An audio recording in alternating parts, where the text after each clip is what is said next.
माऊली तुकारामच्या जयघोषानं अवघी पुण्यनगरी दुमदुमून गेली। अवघ्या महाराष्ट्राचं लाडकं दैवत वारकरी संप्रदायाचा प्राण असलेल्या दोन्ही पालख्यांचं पुण्यात आगमन झालं।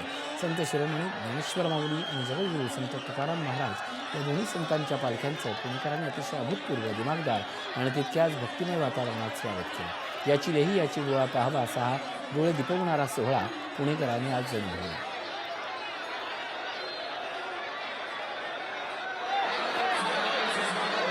साधू संत येती घरात तुळशी दिवाळी दसरा असं म्हणत सगळ्या वारकऱ्यांचं पुण्यनगरी स्वागत झालंय। या ठिकाणी आपण पाहू शकतो संत ज्ञानेश्वर महाराजांच्या पालखी सोहळ्याचं पुण्यनगरीमध्ये आगमन झालंय।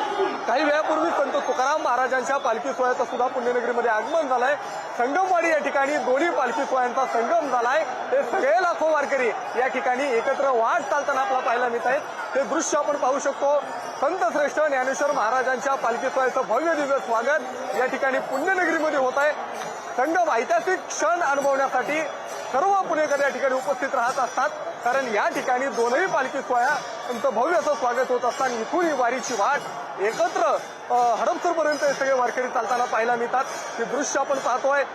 संत श्रेष्ठ ज्ञानेश्वर महाराजांच्या पालखी सोहळ्याचं अभूतपूर्व असं स्वागत या ठिकाणी संगमवाडी या ठिकाणी करण्यात आलंय। हे वारकरी सगळे आपण पाहू शकतोय। टाळ्या वाजून या सगळ्या पालखी सोहळ्याचं स्वागत करण्यात येत आहे। आनंद, टाळ्या, जल्लोष, उत्साह सगळं काही वातावरण या ठिकाणी आहे। आणि या ठिकाणानंतर संत ज्ञानेश्वर महाराजांचा पालखी सोहळा भवानी पेठ येथील पालखी विठोबा मंदिर या ठिकाणी मुक्कामासाठी जाणार आहे।